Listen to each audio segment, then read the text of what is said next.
बिस्मिल्लाहिर्रहमानिर्रहीम। स्टूडेंट्स, आज हम एटमॉस्फेयर के बारे में पढ़ने वाले हैं और एटमॉस्फेयर के जो रीजन्स हैं वो तो चार होते हैं, लेकिन उसमें ट्रोपोस्फियर और स्ट्रेटोस्फियर के बारे में ज़्यादातर जानेंगे।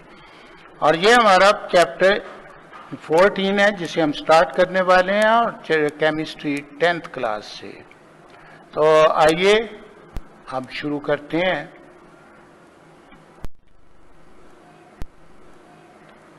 एनवायरमेंटल केमिस्ट्री, अब ये आप जान लें कि हमारा ये चैप्टर 14 जो है एनवायरमेंटल केमिस्ट्री है और इसमें दी एटमॉस्फेयर यानी इसको लिया गया है। एटमॉस्फेयर में 4 नेचुरल सिस्टम ऑन अर्थ मौजूद हैं। लिथोस्फीयर जिसमें लैंड आती है सिर्फ, हाइड्रोस्फीयर जिसमें सी आते हैं, एटमॉस्फेयर जिसमें गैसेस आती हैं, ये हमारे इन्वेलप जो है, बायोस्फीयर, तो इस बायोस्फीयर में जानदार आते हैं, दरख्त भी आते हैं और एनिमल्स भी आते हैं। Now these are the 4 systems. अब हम इसमें जो सिस्टम पढ़ने जा रहे हैं वो एटमॉस्फेयर है। Focus on atmosphere.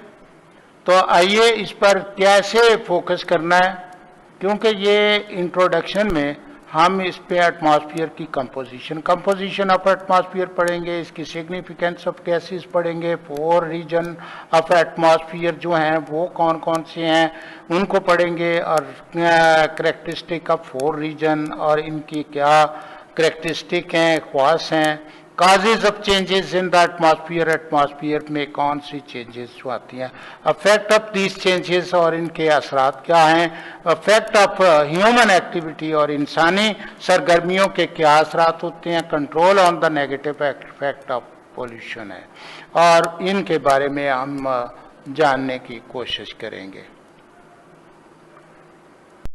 अब एटमॉस्फेयर में पहली बात तो ये है कि अक्सर एटमॉस्फेयर क्या है, what is that, the envelope of different gases around the earth, ये है जी।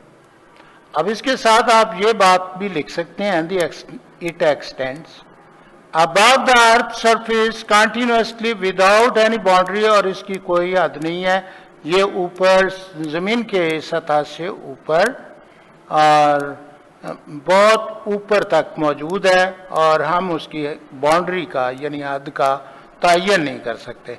99% of atmospheric masses lies with in the 30 kilometre of the. अब ये एटमॉस्फेरिक मास उसने कहा है कि इसका मास जो है वो 99%, ये 30 किलोमीटर है, लेकिन 11 किलोमीटर के दरमियान अब उसने कहा कि जमीन की सतह से 11 किलोमीटर तक 75% जो है वो एटमॉस्फेरिक मास मौजूद है।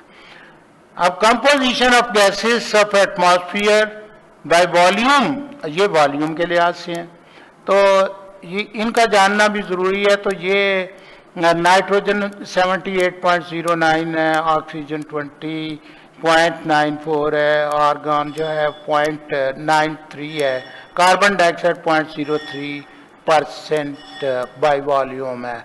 और ये अगर आप एटमॉस्फेयर क्या होता है इसको डिफाइन करना हो तो ये तमाम चीज़ों में से कुछ भी लिख दे।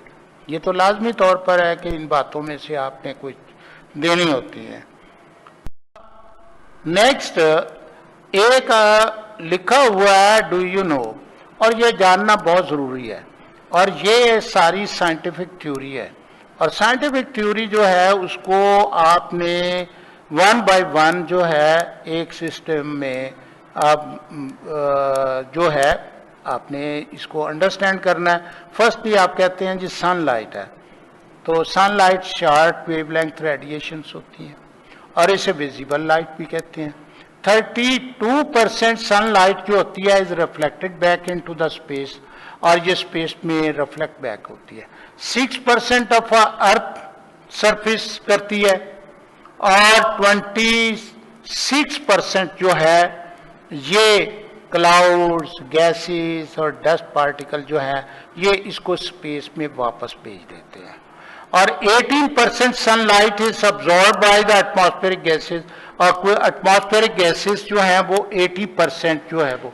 अब यहां तक पहुंचने में 32% सनलाइट के बारे में आप जान, तो बाकी कितने, ये 50% हो गए, 32 ये 18 जो है 50 हो गया।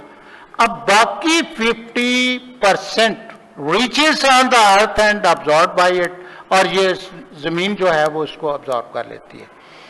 ये solar energy absorb by earth is transformed into heat, और ये हीट में बदल जाती है। अब इस पर यह गौर करना होगा, हीट में जब बदलती है तो जमीन फिर क्या करती है। द हीट एनर्जी जो होती है ये लॉन्गर वेवलेंथ होती है, और ये लॉन्गर वेवलेंथ है।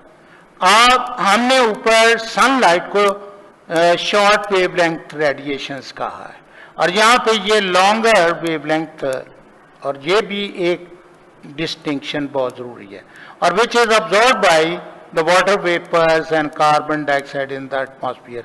तो जब ये हीट एनर्जी अमिट होती है, यानी ये निकलती है बाहर, तो ये दोबारा लॉन्गर वेवलेंथ की होती हैं, तो ये कार्बन डाइऑक्साइड और वाटर वेपर जो है इसको अब्जॉर्ब कर लेते हैं।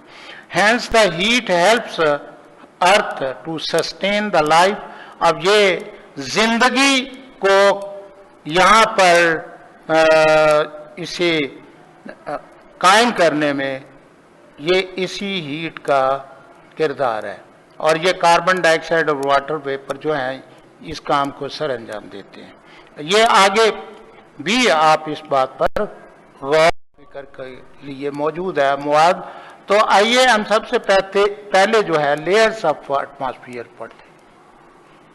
Concentration of gases decrease gradually upward. अब ये बात तो मतलब ग्रेजुअली लिखी हुई है, तो ये पॉइंट मैं आपको जो 3 पॉइंट आपको बताने लगा हूं उन पर गौर कीजिए। एटमॉस्फेरिक प्रेशर डिक्रीजेस ग्रेजुअली, यहां पर gases decrease, concentration of gases decrease होती है ग्रेजुअली, और फिर प्रेशर भी डिक्रीज होता। लेकिन atmospheric temperature does not change in gradual way upward, और ये नहीं होता। तो इस पर हम सिर्फ टेम्परेचर के लिहाज से, depending upon the temperature variation, और ये टेम्परेचर वेरिएशन पर atmosphere is divided into 4 region, और इनको 4 रीजन में और 4 लेयर्स हैं। ट्रोपोस्फियर है, स्ट्रेटोस्फियर, मीजोस्फियर और थर्मोस्फियर। तो ये 4 है। अब इसकी एक्सटेंड ये कहां तक है, तो ये 12 किलोमीटर फ्रॉम द सरफेस है, और टेम्परेचर डिक्रीज होता है 17 सेल्सियस टू -58 सेल्सियस तक इसका टेम्परेचर डिक्रीज हो जाता है। स्ट्रेटोस्फियर जो है या अबव ट्रोपोस्फियर है, extend from 12 kilometre to 50 kilometre तक पहली temperature rises from the -58 Celsius to 2 Celsius तक राइज हो जाता है। मीजोस्फियर जो है ये covering from the 50 kilometre to 85 kilometre है। Again temperature decreases down to -93 Celsius तक।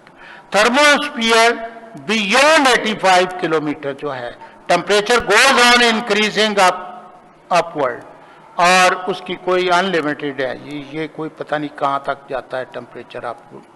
ये जो है हम ट्रोपोस्फियर के बारे में जानने की कोशिश करेंगे, क्योंकि ट्रोपोस्फियर और स्ट्रेटोस्फियर जो हैं ये हमारे लिए बहुत अहम 2 इसके रीजन्स हैं। ये constituent the nitrogen oxygen gases 99% of by volume है ऑफ द अर्थ एटमॉस्फियर जो है इस ट्रोपोस्फियर में मौजूद है जी।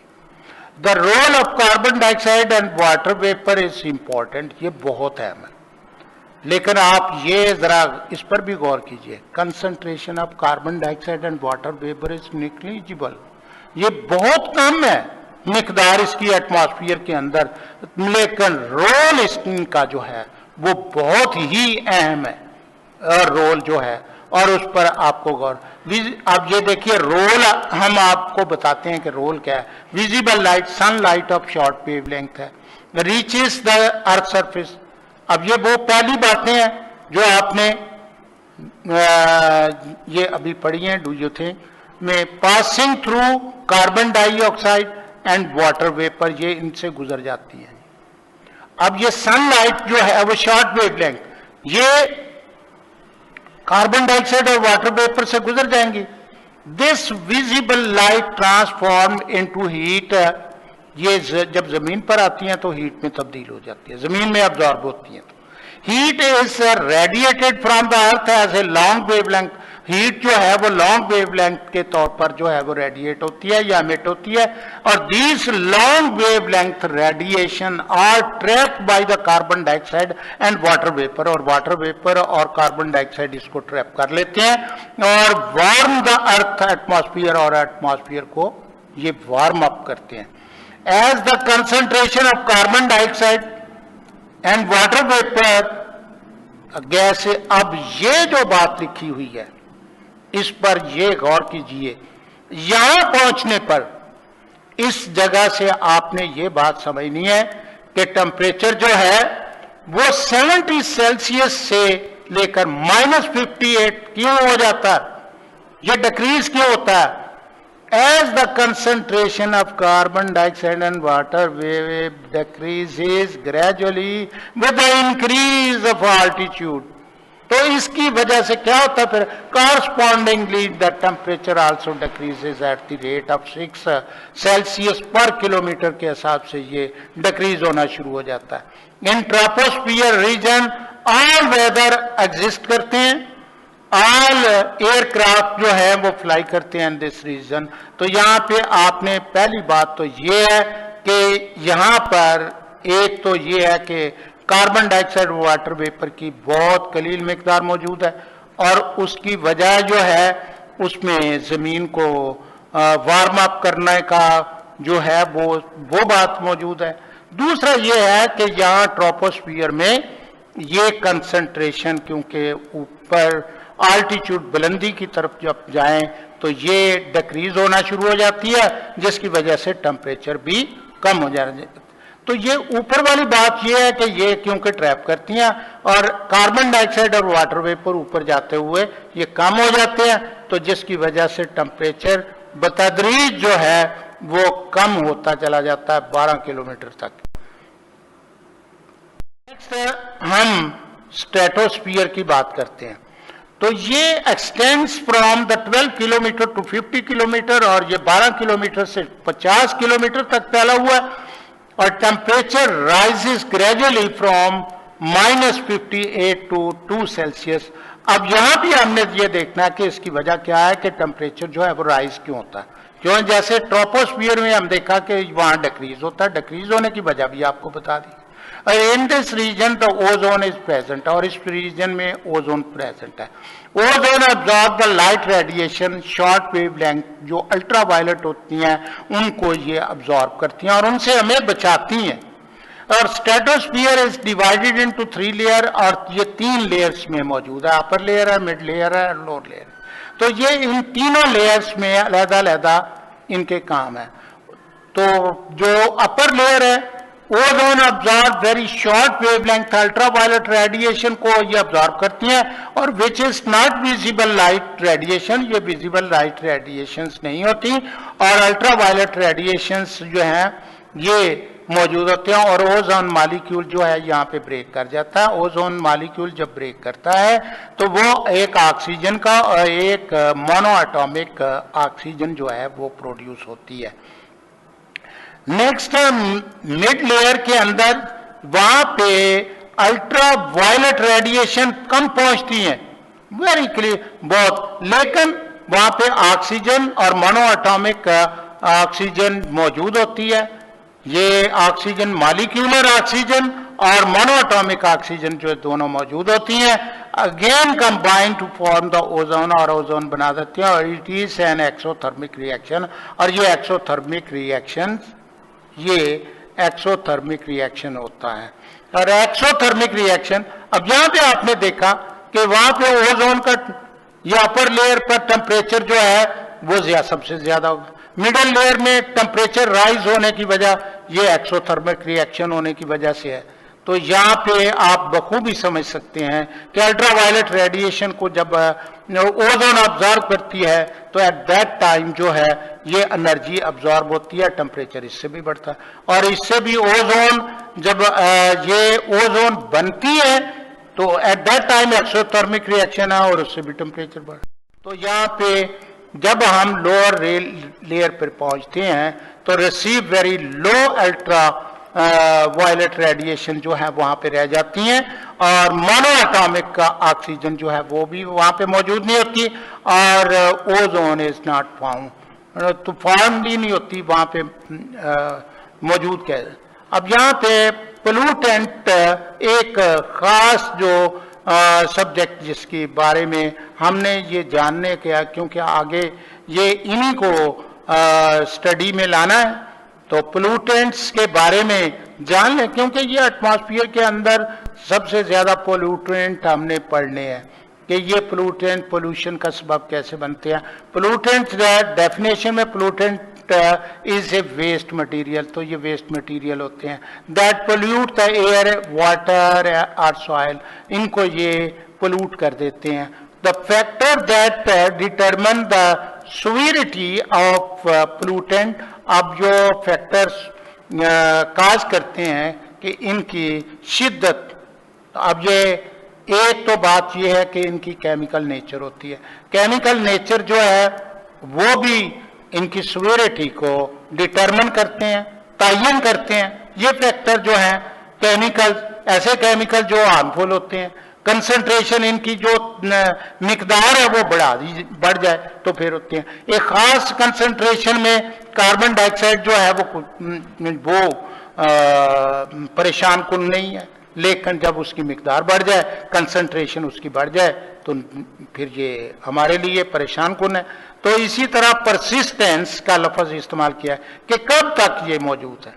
अब उसमें ये होता है कि उनका दौरानिया क्या, परसिस्टेंस में दौरानिया क्या है, तो create the pollutants are discharge to environment. अब एक तो ये होते हैं कि जो पोल्यूटेंट क्रिएटेड होते हैं बाज दफा ये क्रिएशंस में, तो ये इंसानी सरगर्मियों की वजह से क्रिएट होते हैं या जैसे भी है, तो ये are discharge to the environment में डाल दिए जाए। अब यहाँ एक दो लफ्ज हैं पोल्यूटेंट एंड कंटेमिनेंट, तो इन दोनों की डेफिनेशन जो है वो आपने इस तरह करनी है। पोल्यूटेंट को आपने कहना दो सब्सटेंसेस, हालांकि ये ऊपर भी लिखा है pollutant is a waste material, तो ये वेस्ट मटेरियल तो जरूर है, लेकिन यहाँ पे सब्सटेंसेस का जिक्र किया गया, तो ये वो सब्सटेंसेस है प्योर केमिकल्स जिनको कह सकते हैं आप, विच काज द पोल्यूशन, और जो पोल्यूशन को काज करते हैं। और कंटेमिनेंट्स जो होते हैं और दो सब्सटेंसेस, ये भी सब्सटेंसेस है दैट मेक समथिंग इम्प्योर, ये किसी को इम्प्योर कर देते हैं, यानी उसकी इम्प्योरिटी जो है वो आ जाती है, प्योर नहीं रहती। तो इस तरह ये कंटेमिनेंट और पोल्यूटेंट में harmful substances present in the air are called air pollutant. अब यहाँ जो सब्सटेंसेस हवा में मौजूद होंगे वो एयर पोल्यूटेंट है। The beneficial substances beyond specific concentration में भी हार्मफुल। अब अगर एक स्पेसिफिक कंसंट्रेशन में रहते हैं तो फिर तो अगर वो उससे बियॉन्ड चले जाते हैं तो ये बेनिफिशियल सब्सटेंस नहीं रहेंगे, बल्कि वो हार्मफुल हो जाएंगे। Air pollutants change the weather.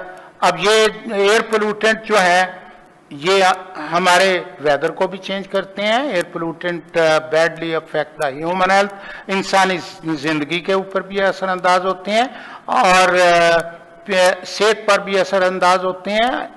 Air pollutant damage the plant को भी नुकसान पहुंचाते हैं, डिस्ट्रॉय द बिल्डिंग, और बिल्डिंग को भी तबाह कर देते हैं, उनकी ब्यूटी जो है वो खत्म हो जाती है। तो इस तरह ये तमाम जो है वो इस बारे में लिखा हुआ है। तो थैंक यू स्टूडेंट, ये था आज का लेक्चर। अस्सलाम वालेकुम।